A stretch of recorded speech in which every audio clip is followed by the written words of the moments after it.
Hi everyone, this is Jacopo, CEO of Dynamite Studios, here for another development update before the launch of the full alpha on November 4th.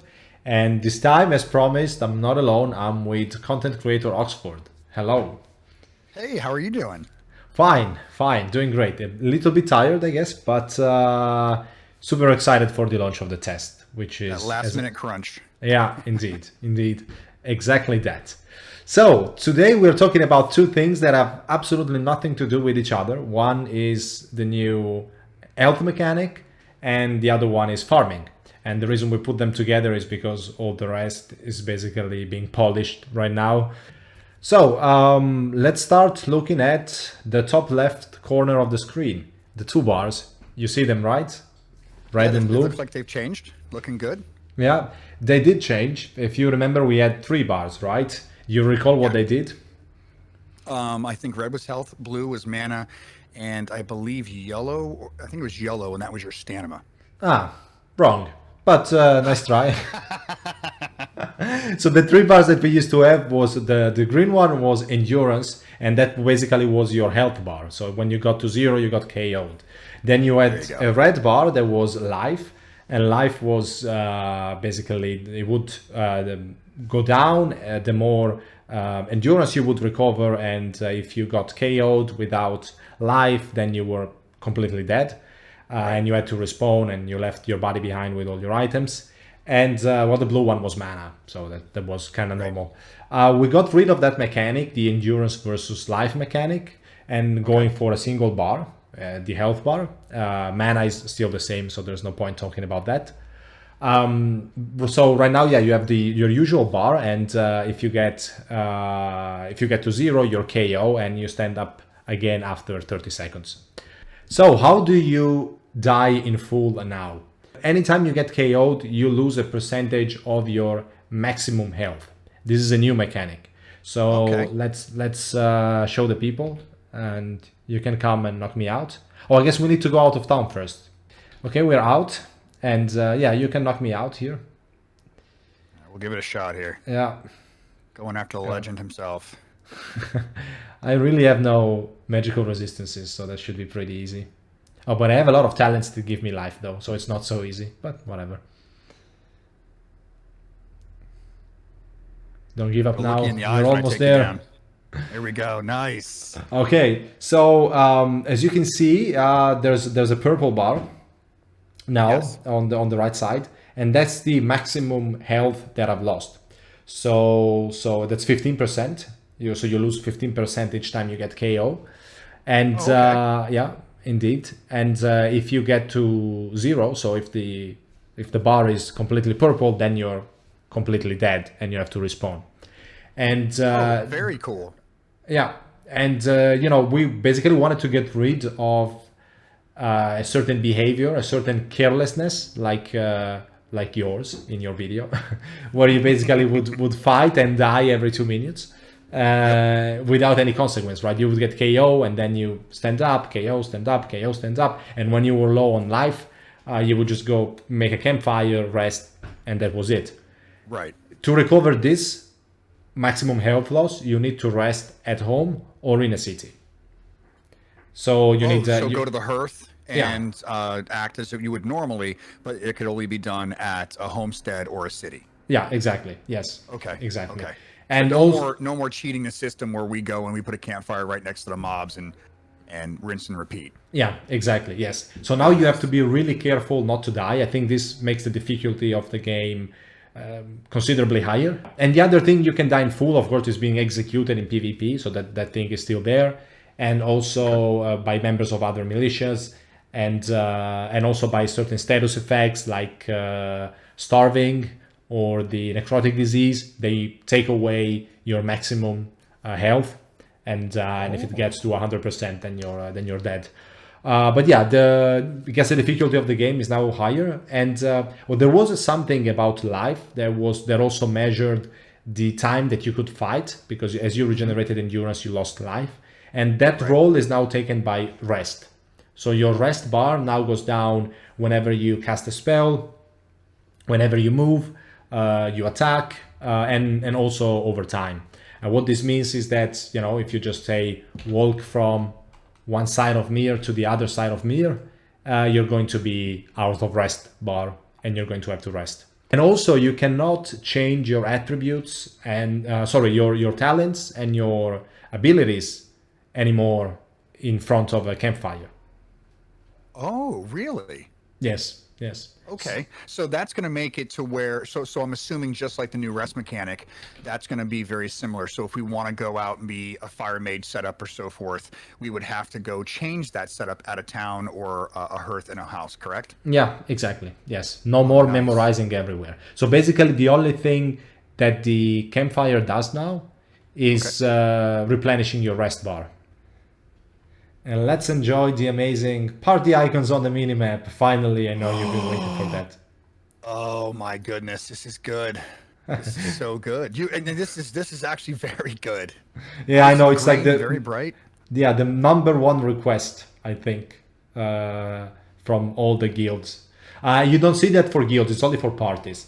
The reason is that, you know, you can have at most 20 people in your party, but you can have an unlimited amount of people in your guild. And if we did it for guilds and you had like 100 or 200 people close to each other, you would actually have we would actually have to, you know, broadcast information about 300 people to each other. We might add some other features for guilds. Maybe we're going to add a way to put a ping on the map, so the guild master can ping, and yeah, you see the ping on the minimap and you can go there. Oh, that's actually really good wartime. Yeah, like if you're strategically planning or something like that, that's really nice. Yeah, you know, if you zoom out on the minimap, the icon goes quite far away. It's 130 meters away. Wow. So that's fantastic. Yeah, you can really. It's. I mean, you know, if you just run for 2 minutes in one direction, then you lose them, of course. But otherwise, it's. I think the biggest issue people had was just like getting lost around the corner. You know. Right. Yeah, and that's what it is. You go just off screen and you go left, they go right, and all of a sudden you got 20 minutes of figuring out what numbers mean, because most people don't know how to use the negative and positive numbers on the map. Oh yeah, but the coordinates are not easy to use anyway. I know it's not how it's meant to be done. Right. Well, okay, then we can move to the next part, which is the farming part. So let's start by analyzing the two tabs of the farming menu. One recaps the status of the plant that you're growing, and the other one shows the types of plants that you can put in a farming plot. As of today, we don't have so many. It's only rice, wheat, cotton, beans, and clovers. All of them actually give a product aside from clovers. Clovers, you just do it to improve the nutrition of the terrain, but we're going to talk about that later. So each plant has a set of attributes. There is growth time. Growth times are very long. Like the fastest plant is rice, and that's 2.5 days. So I mean, real life days. And it gives you 50. Wow. Okay. Yeah, and it gives you 50 units of rice. There are plants that take much longer, like the wheat gives you, it's 7.5 days, and it gives you 250. So if you compare the two, the wheat gives you more than rice. It just takes 7.5 days. So, understood. Yeah. Okay. And then there is a parameter that's called required irrigation that we're going to see soon. And then a series of modifiers that represent the properties that are taken away and added to the terrain. So basically, when you harvest a wheat field, it takes away 30% of the productivity for other cereals, and it improves by 5% the productivity of other groups of plants. So if you go over to the field tab, you see a section called soil. It's actually, here it says fertility, but it's wrong. It should say soil nutrition at the bottom. Okay. Where you see now it's 100% because these fields are new, but we could, if we had already harvested wheat from here, you would see cereals 70% because wheat takes away 30%, and the other ones would be 105 each because wheat adds 5% each. To each of their soil. Okay. Wow. Yeah, exactly. Okay. So you can't keep putting cereals in the same plot. You have to rotate the cultivations. This was something that people figured out in the Middle Ages and is still done today. Right. 100%. So, okay, so real quick to interject slightly. So now I have each plot that's individual to that plot. So I could actually have a rotation of a rotation. So I see that you've done, I think it looks like a 3x3, so 9 in total. I could have one row where I start off with cereals.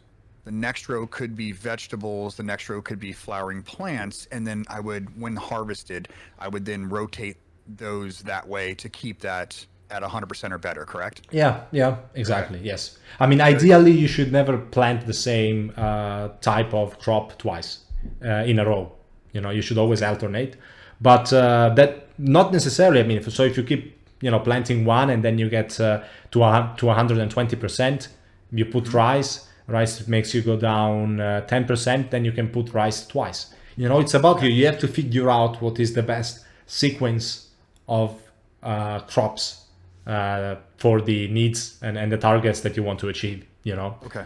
Right. And then there is irrigation, of course. Well, that's common, right? You need to water the plants. And each plant has a different level of irrigation required. So that goes down 2% each hour. So you see that the one we're looking at now is 90%. Rice requires an 80% irrigation level. So it's very, very high. What this means is that in 10 hours, the bar will go below 80% because it's 2% per hour. And while it's below 80%, the health of the plant is going to degenerate. Okay, so the more it stays below 80%, the longer, the worse the health becomes, and the worse the projected final yield of the plant becomes. Okay, that was my question. So if we allow it to go, say if we are an NA guild, have no EU players, we're not going to have that that interjection of maybe a late time play. So when we're sleeping, it's going to go down, deteriorate. The crop health will slightly go down when we wake up in the morning. We rewater.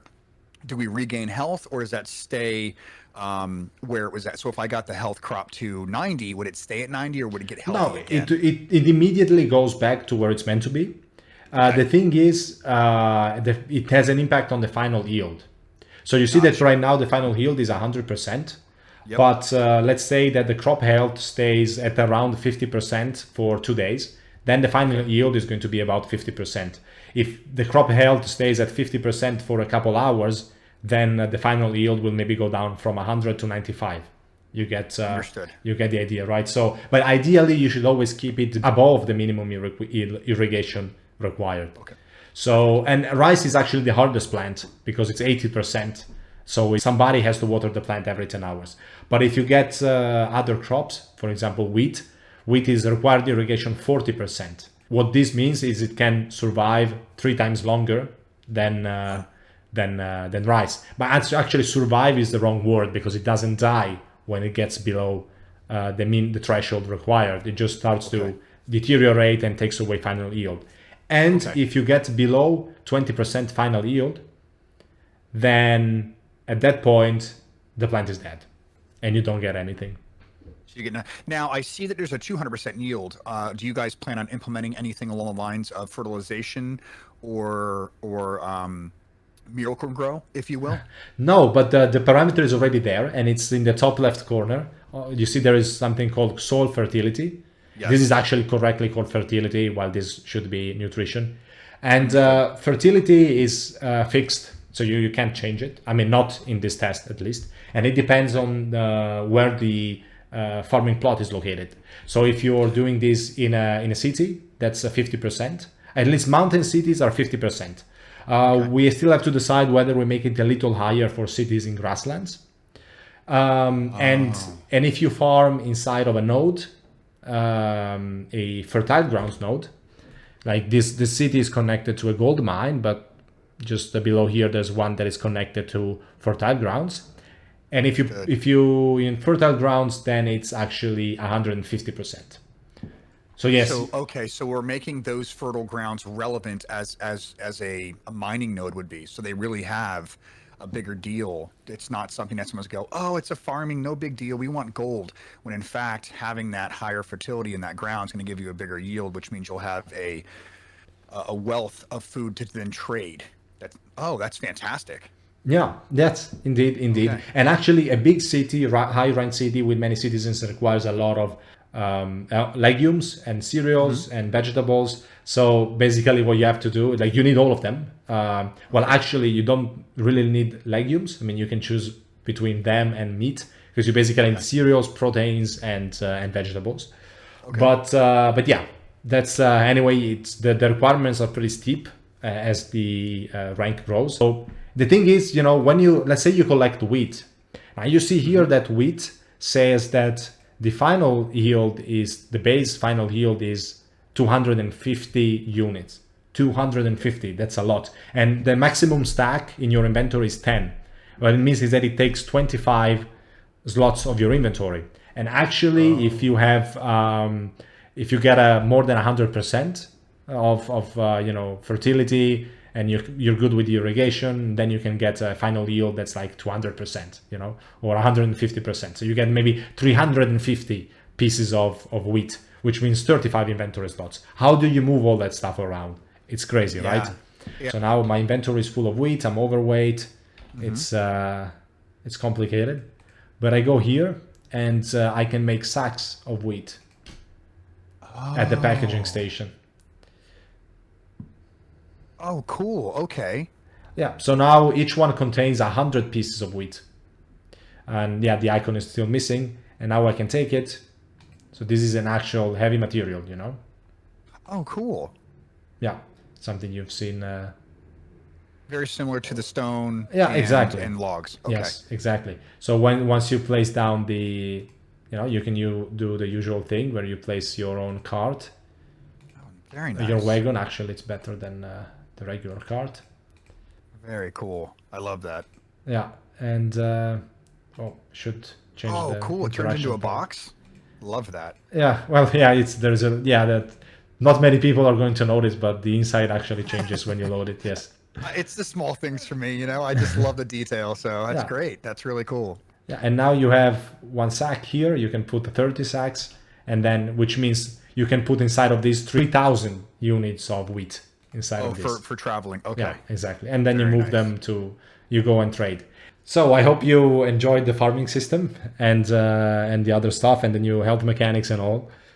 Absolutely. I think the health mechanics are going to be bringing a little bit more risk versus reward. I think that's going to be great.